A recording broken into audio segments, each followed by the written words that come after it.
And just to mention one more, I think, root cause of this that I'm really passionate to talk about. Who here remembers learning anything about disability history or disability inclusion at elementary school? No, right? Nada. Yeah, so why, if we're, I know that there's been some efforts in the last few years to get a more broader perspective of American history into textbooks. So I know that there's been some efforts around getting more Black history, Asian American history, Native American history, Latino American history, et cetera, but why not start teaching kids about disability history and disability inclusion from a young age? At Infinite Flow, one of our programs is youth education and school assemblies. So far we have gone to over 50 schools across 100 assemblies, serving, I don't know, I think it's like 25,000 kids now, something like that. And I'll just say, from going into these schools, performing, speaking, first of all, after these 45-minute assemblies, my dancers are like celebrities. Like, literally, like, whether it's Natalie just entered the room, Natalie, raise your hand. Natalie was a dancer, dancing with a dance company, or Ryan, and like, all these kids will run up to my dancers and like want their autograph. They'll ask Natalie, who's blind, for an autograph, too. I mean, it's a little bizarre, but anyways, my point is, so these kids that see us on stage see us as celebrities now, suddenly. And so imagine those kids now growing up with a little bit of knowledge about disability inclusion and a positive perception about disability. That's gonna get influenced along the way. So we really need to start disability education from a young age. Totally agree. Thank you so much for that. I'm gonna move on to the next question, and I know we've touched on being Debbie Downers in this topic, so we're gonna move on to something a little bit more upbeat. But we chatted about the fact that this event is being co-hosted by the Growth Club, and I think we'd all love to know some of the ways in which you're all hoping to grow this year. Who wants to start us off? I think, yeah, Stephanie, you got something to talk about, right? Ooh, okay. That's a big question, really. Growth. You did mention you're pregnant, no? Yes. Something there. I am growing as we're speaking. No, I think for specifically the entertainment industry, are you talking about the entertainment industry? Or It just can be general? in any way you like. Okay. Just being graceful with myself, slow down, recognizing that it's okay to not be perfect, and I don't have to rush myself. So reminding myself of that, I don't have to be upset if I'm late. Just the small things, just slow it down, take a breath. I typically am pretty hard on myself. The idea that I'm not good enough, but really letting that go, not being hard on myself, and just slowing down. So I'm gonna focus on that part of growth for myself. That seems like a pretty good response to everything happening in the world right now, so good choice. Yes, just chill for a bit. Yeah, absolutely. Jillian, Marissa? Oh. I think to go on that as well, it's okay to say no. I think I've learned that the hard way for years and years and years, and I think this year going forward, I think it's okay to slow down and to take a deep breath, and there's no rush, time is not real. Just take your time, just breathe a little bit more. I think especially in the industry, we are very hard on ourselves. I had to start from the ground up. I didn't have help from financially from family or friends or whatnot, so I had to really bootstrap it all, and always felt like I was not doing enough, like I wasn't working harder, like I had to work 24/7 on weekends, on holidays, on my birthday, like Christmas, and it really, really messes up with your health, to the point that sleeping was difficult because I was just overthinking every little thing I said, every little thing I did and overanalyzing it, or speaking to my team and saying like, why did I not get that part? Is it because I have a disability? And at the end of the day, it doesn't matter. It's okay that you didn't get that part. It's okay that you didn't get something that you really hoped you wanted to get. I always think about it, personally speaking, that it just wasn't meant for me, and it gives space for something that is meant for me in the long run. And I'd rather have that journey than suffocate or drown myself in something that wasn't. So definitely the slowing down, the watching a sunset, sunrise, being with friends, and taking those little moments, because life really does move fast. So I rather enjoy this existence I have now today than regret it tomorrow. Gorgeous. Yeah, just piggybacking off of you. So a little reframe I learned, I don't know, maybe a year ago. No, N-O equals next opportunity. Next opportunity. So yeah, and that reframe has really helped me. Like, great, no, next opportunity, better doors open. So when I saw this question, the first thing that came to me, and this is what I call a Marissa-ism, is meaning that's something that I tell myself all the time. Fear is a compass of where we need to grow. What you fear the most, or you fear maybe secretly, like me, is likely something that you need to tap into. I'm not too comfortable talking about my fears right this moment because I'm still processing them, but I'll tell you what it was last year around this time in January. So last year around this time, January, February, I was in the car listening to a podcast for nonprofit founders. And it was actually a podcast that I never listened to before, but I just played it because I am a nonprofit founder, and I honestly, at this time, I was very, very lost with what to do with Infinite Flow. And the host was like, a lot of nonprofit founders operate from what they have rather than asking for what they need. I'm gonna say that again. Operating from what they have or what you have rather than asking for what you need. And when I heard that, like, I started tearing up, and to the point that I had to pull over and just cry it out, because that was where I was stuck. I was just thinking, okay, this is all I have, and I've got to make the better use of it, instead of really tapping into what are our next steps as a company. What do I want? What do my dancers want? Like, I hadn't been thinking that much, but then I was like going, I don't know how to get there. And next came the fear of asking for help.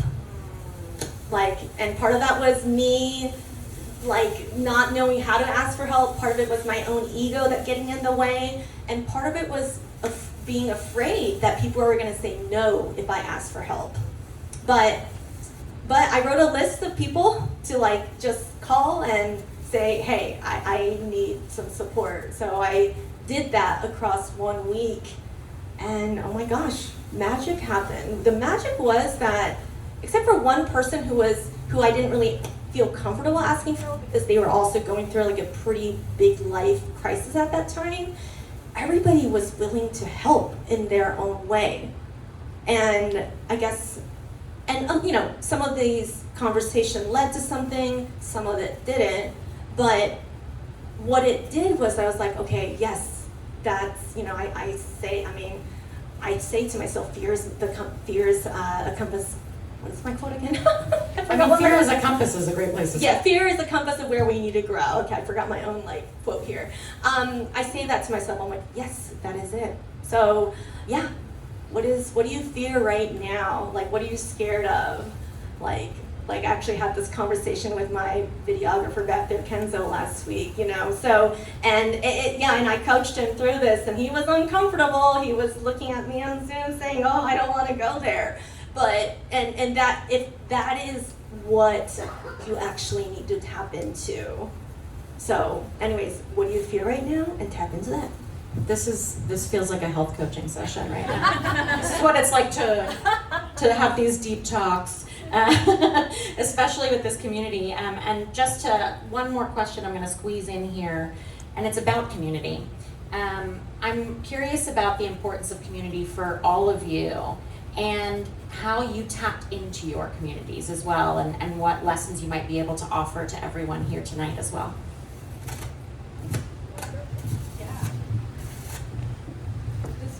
I love this question because I think I didn't know how to answer that until now. I grew up, just to really spark notes, and if you know what spark notes are, you know we're the same age range, but really quick summary. I grew up in a school system that I was the only person who had a disability in my classroom, up until, no, even in college. I was gonna say up until college, but I think even in college, my degree, I was the only one. So I didn't really have my community around me at all time, and I didn't know how much that affected me. Going into my adulthood, I didn't know. So there was a lot of moments where even myself, I had a lot of ableist views, which is wild to even like now see that as a reality I had before. And that internalized ableism Oh is, my god. it's intense. It's wild. Yeah, it's a beast. But that was because I didn't have my community, and I was fearful of having that community for some reason, because I wanted people, well, the outside world, I guess, to accept me for me as a human, not really realizing that both can exist. I can have my community that I could relate to, that I can like joke with, that I can like cry with and laugh with and like be creative with as well. And also, yeah, I'm a human as well, and I belong in this world too, you know? We all belong in this world. So yeah, it was really important to have community. I think I've survived thus far is because of all my friends and community that I've built through like a couple of years. And it's been so beautiful to see community come together. If anything, the fires really showed how important it is. And I think even in the disability community, with emergencies like this, like we were all available for each other, even while, like, I'm laughing because I have a dark sense of humor, but even while like houses were being burned. Like I lived in an area where we weren't sure. It was a question mark in my area, whether or not to evacuate or not. And that was really freaking scary to have that, like, what if I have nothing to come back to? And where do I go? I unfortunately don't drive, so I don't have a car yet. Your girl's got her permit, so she's on the way of getting a car. But I didn't have a car. So then I'm like, okay, there's like 2 accessible cars in the city. Now what? You know, I know I'm not the only person in the city who has a assistive device. Are we all gonna share this one car? Like, is it a bus? Like, what's going on here? But there isn't really an evacuation plan for us that is told at a national level, and that's really important. I think you touched upon that too. Is like, how are we gonna get this information when we need it the most at that moment, at that exact time, like everybody else? You know, but what saved me was the community that I've built, you know, and not only physically saved me, but mentally too. And I was thankfully really calm. I was actually the one calling friends like, hey, are you okay? One being you, my friend here. And thus to say that community is so important. And I think that if you look at your group of friends and you don't see yourself in it, something's going on that should be changed immediately. That's a really good nugget. Yeah. Right there. Yeah. Make sure you see yourself represented. Boop. Yeah. Beautiful. Drop the mic. Stephanie, do you have any thoughts on this one? Yeah. So there's 2 different communities, I would say. One community, the deaf community, that is a huge part of my life that I identify with. And then also the Latinx community. And I say that because as the only deaf person in the hearing Latin family from Puerto Rico, it was really hard for me to figure out my deafness and my Puerto Rican identity. because no one in my family really talked about what it was like to be a Latina. Culturally, history, there was just a lack of communication, so that bridge was missing in terms of my cultural identity. That information just wasn't there.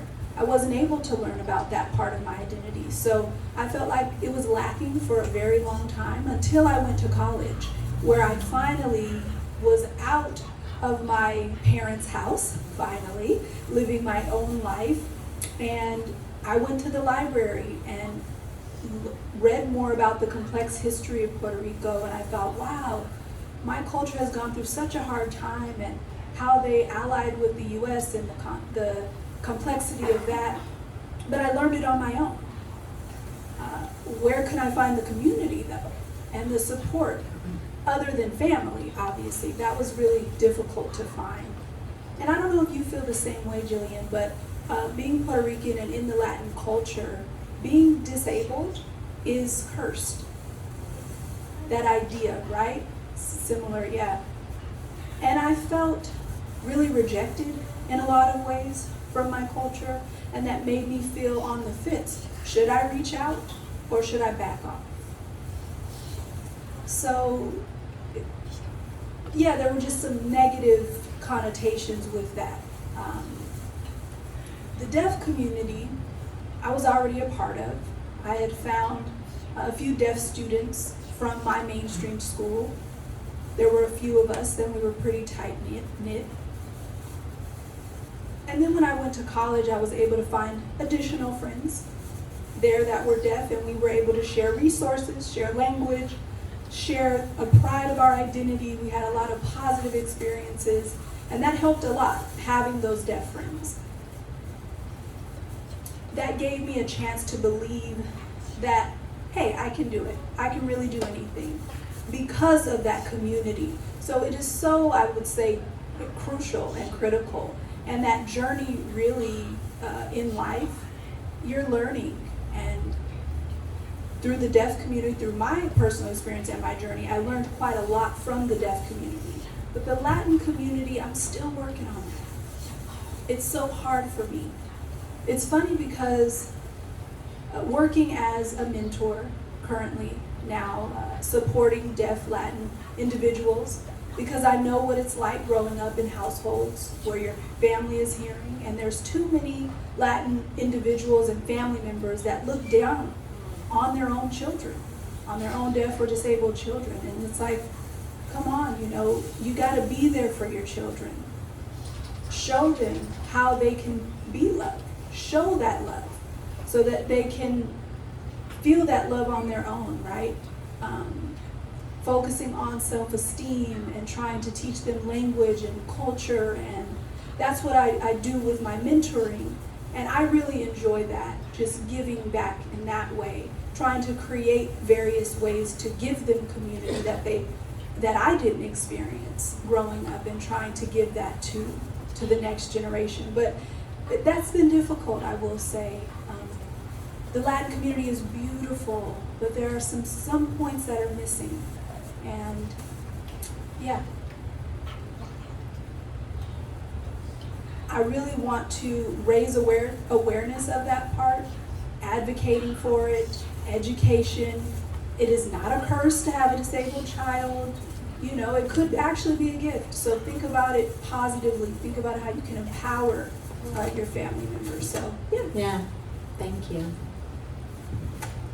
We're hearing a lot about honoring identity, honoring the intersectionality of our identities too in this. So I'm sure you're going to have something to say about that too, Marissa. So go for it. Yes. So when I was 14 years old, a freshman in high school, and I went to a pretty typical public high school in Irvine, California. Well, let me backtrack. I've always had difficulty making friends, and I think getting an autism diagnosis at the age of 40 clarified a lot. But again, that was 2 years ago that I got that. When I was 14, a freshman in high school was just tough from a social perspective, but I had one friend, And this one friend betrayed me through a school assignment that was supposed to be done as a group. And I was hurt so much that I told my parents I do not want to return to high school anymore. So I left high school and started homeschooling. And I also told myself, I don't need friends. I don't want friends because if I have friends, they're gonna hurt me. So I focused on my aspirations to become a professional ballerina, saying, okay, I don't need friends. This is just about me being a good dancer. And even when someone tried to get closer to me, I would be like, ooh, if I get too close, you're gonna hurt me. Okay, so I went through that. I went through homeschool. I went to ballet school, ballet boarding schools, arts boarding schools to finish high school. I ended up going to college in Japan and being Japanese and Japanese American. I'm actually fully fluent in Japanese, but I grew up here. But being in Japan as a Japanese American now, that in itself was very, very hard to break in and fit in. So again, college years in Japan also was a difficult time for me to make friends. Where I found some connection was actually dancing outside of campuses. Yet, when I was a college senior, at the age of 24, that was when I had a spinal stroke that initially paralyzed me from the neck down, and that was in the middle of a dance class. And after that, I was in the hospital for 2 months. Now, in my case, again, there's nothing triumphant about me going from a paralysis from the neck down to being able to walk again. It was, I think, according to the doctor, I am kind of a miracle case. So my progress in the hospital in terms of my mobility was pretty fast, and I was getting better. Yet I felt very lonely, and this is 2006. At this time we had flip phones, and so we still had our ability to text. And this was happening July, August, right when semester in college had ended and we were taking a summer break. So I was in the hospital for about 7 weeks, and I realized in week number 5 or 6 that nobody from my college, my lab members, like some people that some of my professors, no one had texted me. So I spent 7 weeks in the hospital with many people not even knowing that I had a stroke. And on the other hand, in this hospital room that had 4 beds, and the girl that stayed next to me for the last couple weeks that I was there, she had friends visiting her almost daily, and I got really jealous. And that was when I realized, oh my gosh, I had told myself when I was 14 that I don't want friends anymore, I don't need friends anymore, but I realized through looking at her that I do want friends. And so I share this story because I think we all have been lonely before, and I didn't know at that time, at the age of 24, that 8 years from there I would be making infinite flow. But there was a part of me that said, like, that kind of intuitively knew, I must not be the only person feeling lonely right now. There must be other people. So as I built infinite flow, I always said I want to build community. And I've had some ups and downs.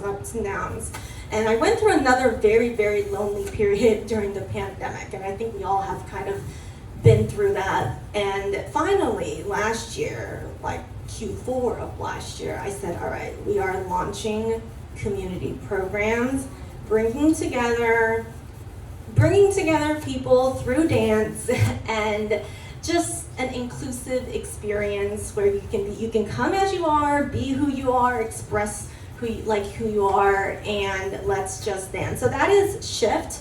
And in your gift bags, there is a little flyer that looks like this. We launched a monthly event called Shift. It's an inclusive dance experience for dancers with and without disabilities. It's 3 hours. Half of it is dance, and the other half is like a social hour. However, this Sunday, we have something special going on. After the dancing, we're gonna have a photo shoot. and Kenzo back there, who's been my longtime filmmaker and creative collaborator, is going to be taking some photos, and he does take some amazing photos. But the idea here is, we're talking about representation and being seen here, and I think we all like to have good photos and that make us proud of who we are. So anyway, so after the dancing, we're going to be doing a photo shoot. So if you are interested, I have 7 spots left. So just go ahead and you can scan the QR code.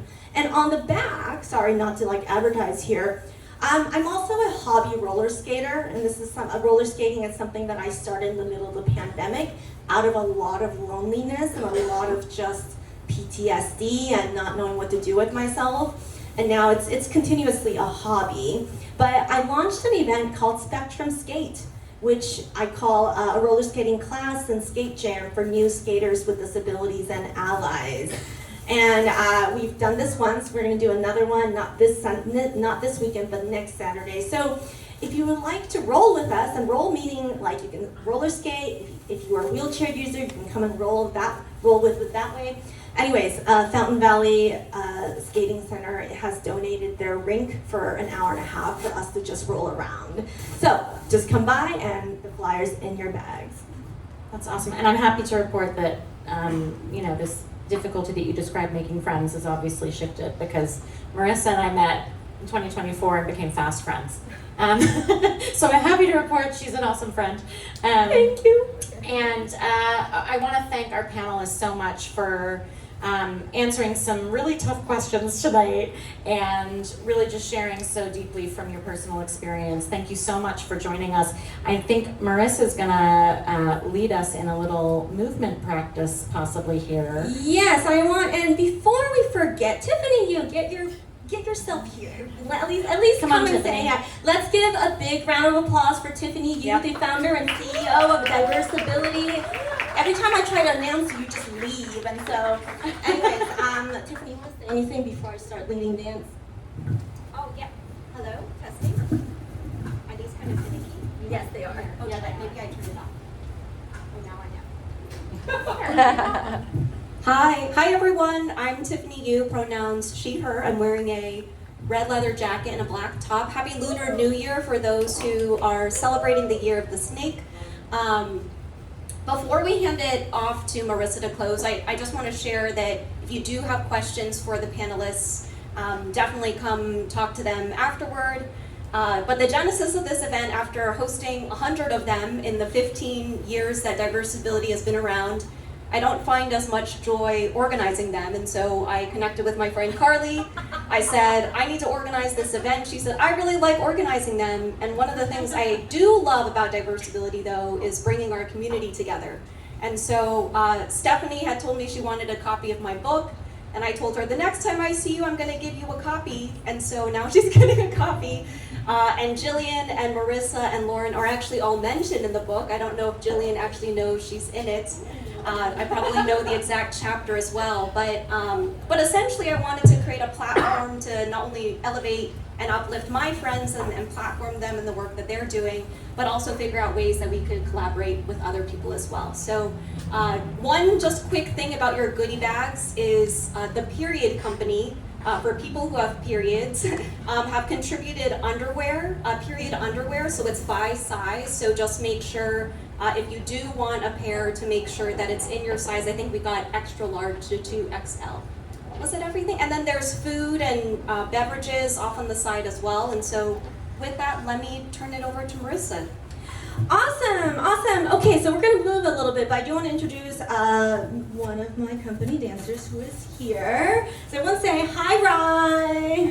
Hi. Okay, so Ryan Mason was born and raised in Bedford, Virginia, at the base of the Blue Ridge Mountains. She identifies as a queer force of nature with she/they pronouns, has Ehlers-Danlos syndrome, also known as EDS, a genetic connective tissue disorder that that necessitates the use of a wheelchair. Though I would say Rye's disability is dynamic. Rye's dance journey began 21 years ago when she was recruited for a Nutcracker performance, leading her to train extensively in ballet, tap, jazz, acrobatics, modern hip hop, and more. Rye's advocacy journey began with her Instagram page, Chronically Rye, in 2017, sharing her story and connecting with a broader community. In 2019, Rye won the title of Miss Wheelchair Virginia, serving through 2021 through the COVID-19 pandemic. And she joined Infinite Flow 2 years ago. If you're into big poofy dresses and tattoos and lots of rainbows, you might want to follow Chronically Rye on Instagram. But anyways, Rye will be helping me do this little movement session, so let's give it up for Rye. Okay, all right, y'all, we're gonna do a little bit of salsa, so let's all rise to our highest position. Actually, you know what, I see a lot of wheelchair users in the back that might not sing, so, Can we move some chairs? yeah, let's move okay, for those who are capable of moving the chairs, let's move the chairs, because we're gonna have networking after this anyways, right? All right, so let's, community effort, collective effort, let's move the chairs to the sides. Oh, good idea. Thank you, Sabrina. Thank you, thank you.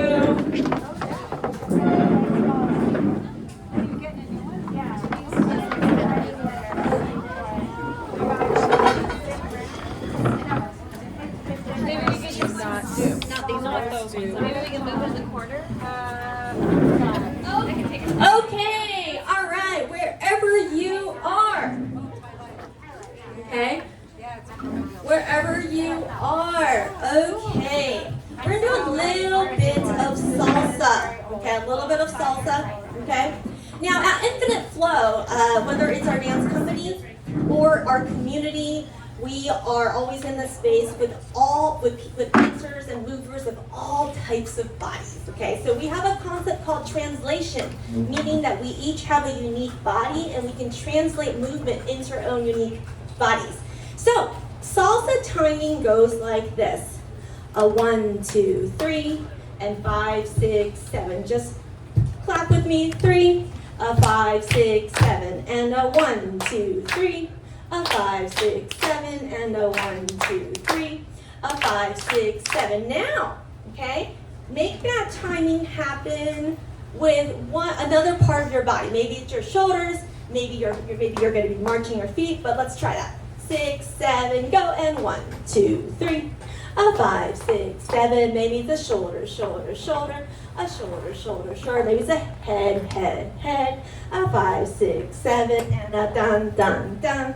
Da, da, da. Okay, so far good? Okay. Now the salsa basic step goes.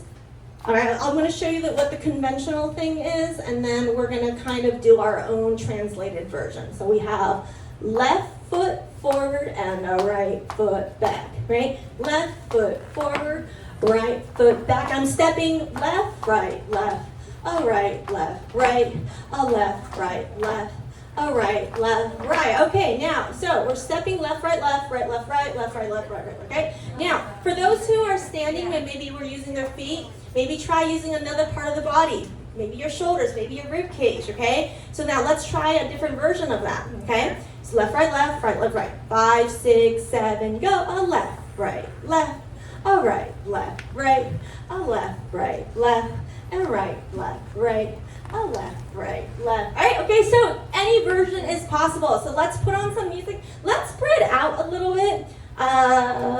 Spread out. So if you're close to the tables, come off the tables a little bit so that you don't run into the tables. But let's try this with music. Just follow along. Let's see. 1 second here, Spotify. Spotify. Okay, here we go.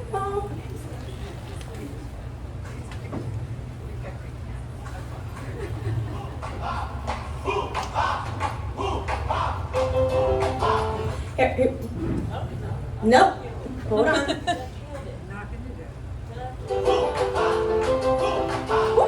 we go. 5, 6, 7, go.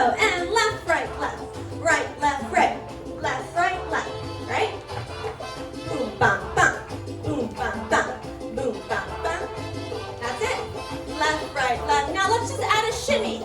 Shimmy. Back. Shimmy. Right? Shimmy. Shimmy. Okay, now express the rhythm in a different way. Maybe if you're using your feet, maybe your ribs. If you're seated, maybe you're using your arms. Boom, bam, bam. Boom, bam, bam. Boom, bam, bam. Now shimmy. Boom, bam, bam. And shimmy. Boom, bam, bam. Okay, all right, go to someone that you've never met before and face them. Face them. Or just go to someone close to you. All right, you're gonna face each other and just do the same thing. 7, go, and boom, bam, bam, boom, boom, bam, bam. 5, 6, 7. 1, 2, 3, 5, 6, 7. That's it. Boom, bam, bam. Nice. Boom, bam, bam. Okay, go to another partner, someone that you never met before. Here we go. 7, go, and boom, bam, bam. 5, 6, 7. Boom, bam, bam. 5, 6. Hi, Diana. Good to see you. 5, 6, 7, and boom. All right, one more time. One more. Go to someone that you never met before. Never met before. Here we go. 5, 6, 7. Boom, bam, bam. 5, 6, 7, and 1, 2, 3, 5, 6, 7. That's it. Very good. Keep going. 5, 6, 7. Let's do one last switch. One last switch. Go to someone that you've never met to. Here we go. Go to someone that you've never met before. Ready? Here we go. 5, 6, 7, go, and 1, 2, 3, 5, 6, 7, and boom, bam, bam, boom, bam, bam. Now shimmy. Here we go.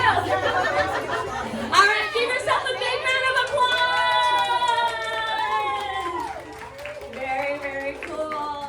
Okay, thank you so much, Lauren. Let's give it up for Lauren, also for moderating this panel. And I'm gonna pass the mic back to you. All right, thank you so much to our panelists. Thank you to Carly, thank you to Tiffany for making this event possible. I'm out of breath already from all the shimmying. Anyone else? Carly, do you want to close us out here? Thank you all so much for coming. It's been such a pleasure to be in this space with all of you. All right, thank you again everyone for coming. Please remember to grab some food, grab a gift bag before you go. You can see Tiffany and I over there. And thank you again everyone. Lauren, you did such a beautiful job facilitating the panel, all the panelists, and everyone for being here. Enjoy the rest of your night.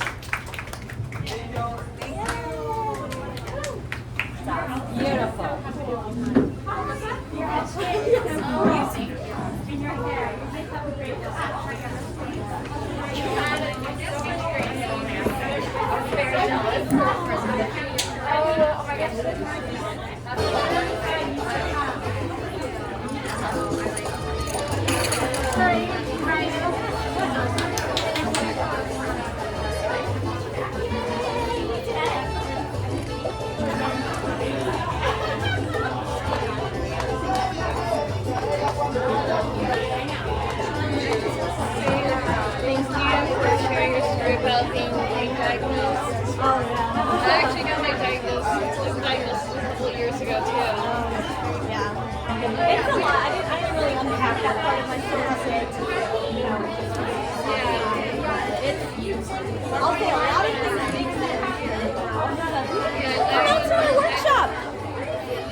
Come out to our workshop. I was looking at I think maybe should I start the recording for Tiffany?